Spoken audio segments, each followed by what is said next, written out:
Hello ladies and gentlemen, this is Jamel from Fantasy Life, and today we're going to talk about Sector and Cyrex. Hopefully, maybe one day come into Mortal Kombat 11 and how that's going to look, how that's going to work. So if you like this video, make sure you like, subscribe, favorite, all that good stuff. Let's get into the video now. As you can see here, you got Sector looking all spiffy with his new character design and stuff like that. Sector also has like a new character design too, and it looks really good. They look really cool. One thing I noticed too while fighting them is there is a new animation to a lot of their moves too. Like their moves, they still have the same moves that they had when they were basically Triborg for the most part, and they kind of play like how they played when they were Triborg, but they do have like an animation that fits more in line with MK11. They're just not inputting the same animations that they had in Mortal Kombat X. They're not doing that. Not only do they get a new character design, they definitely have like new animations on how they do their moves and stuff like that. And it looks really cool. And I'm not gonna lie, fighting Sector or Cyrex actually felt good. It felt good. I went back just to fight them because you can't play these characters. And it does feel really good. It does feel really good. And playing against them made me want to play with them. I was thinking like, how cool would it be if I can just play with these characters? And I feel like NetherRealm has put in a lot of time and effort into both Sector and Cyrex in this particular game just to make them NPCs just don't feel right. Does not feel right at all. Like these are well established characters in the canon and in the lore, and they're beloved too. So I highly hope that one day we get these characters in the game. My question is, if they do put them in the game, how would they go about doing it? Will they give us some sort of Triborg again, which I am freaking cool with? Definitely give me Triborg again. I will pay good money to get that character back, but I don't think they'll do that, even though I did do a video saying that should they stick to that rule where they won't make us pay for the same DLC character again? And I am against it. Like, yes, let us pay for the same characters again. If those are good characters and we like them, I'm willing to pay for them again. But since they're probably not gonna stick, they're probably gonna stick to that rule. Will they make Sector and Cyrex two separate character slots? That's what I'm wondering. In this particular game, you obviously have the variation system, so they could just make it to where there's a robot which just has Sector and Cyrex in it. But I feel like if they're going to go that route, they might as well just make Triborg and put Smoke in it as well, Smoke and Cyber Sub-Zero.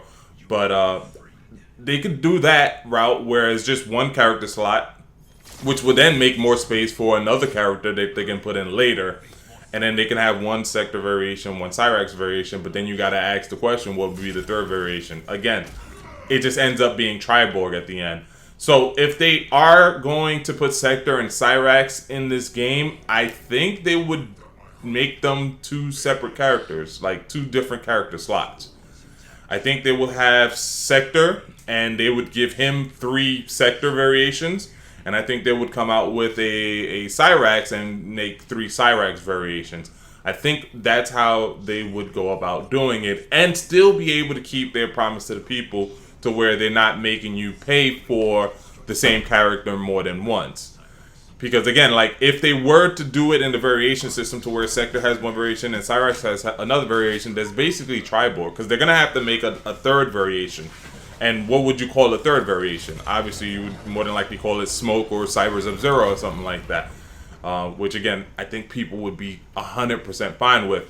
But because they can't do that without basically saying that you're paying for the same character again, they're going to mask it. They're going to mask it. And if they do, which I think, look at Sector's freaking character design. He looks dope. He looks cool. Cyrex, too. Like, they look cool as hell. They look cool as hell. And then when you look at RoboCop has like a cool Lin Kuei kind of design too. Man, I think they got some good ideas. Like they obviously want to do robots. They obviously want to do robots because you also have Frost, who's a robot in this game. You have Sector, Cyrex, RoboCop, and Frost, who are all robots in this game. So NetherRealm definitely wants to do robots. They have some ideas for some cool robot character designs, and I think if they put Sector and Cyrex in, they can get pretty creative with their character designs. Like, I mean, look at this design right here. First of all, they got this. Then they can do maybe like a classic robot design. Like a classic robot skin, kind of how we get like the classic Femme Fatale skins and stuff, and the classic ninja skins. They can do like a classic robot skin or something like that.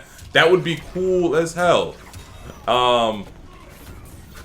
But yeah, if they do, I can see them putting them into the variation system. Now, Sector and Cyrex having a variation system would both balance them better, but I think it would make them less fun to play. Because, like, if you look at how like broken they were in like Mortal Kombat 9, and even as Triborg in Mortal Kombat X, like, they were really good in those characters in those games. If you were to take the moves that they had from those games and then split them into different variations, it may not make it as fun. You will have to definitely find new combo routes and stuff like that. But look at the animation that Sector is giving right now. Like, that animation kind of looks slightly different. It's the same move that he was doing in MK9 and 10, but the animations and everything like that, the digital effects and all that stuff looks different. And you can tell they put work into creating these characters. So, and it would be in the time of where we're going through this Corona crisis, and a lot of the people in these studios are probably working from home. This would be an easy way to give us and drip feed us content for Mortal Kombat 11, because the assets and everything for these characters are already done. They're already done. These are characters that, for the most part, are almost finished. They just need to add a few more things to them, like a fatal blow, maybe a few fatalities, friendships, and maybe a few extra like specific moves for these particular characters. I'm sure they can borrow from previous games, like the 3D games and even the original 2D games, to fill out that move list. And then bow, they're done. They would be able to, if they were going to input Sector and Cyrex, they can do it a lot faster than creating a whole new character from scratch. You feel me? So I hope we do get Sector and Cyrex, especially with this whole Corona thing. It's got to be difficult for them to drop content for this thing. So I hope we do get Sector and Cyrex. I'm looking forward to it. If they do, I can see them making them two separate characters. So let me know what you think in the comments below. Do you think Sector and Cyrex will be two different characters? Leave it in the comments below. And remember, your life is a fantasy. Like, subscribe, favorite, all that good stuff. I'm curious. Do you want Triborg or do you want Sector and Cyrex? Two different characters.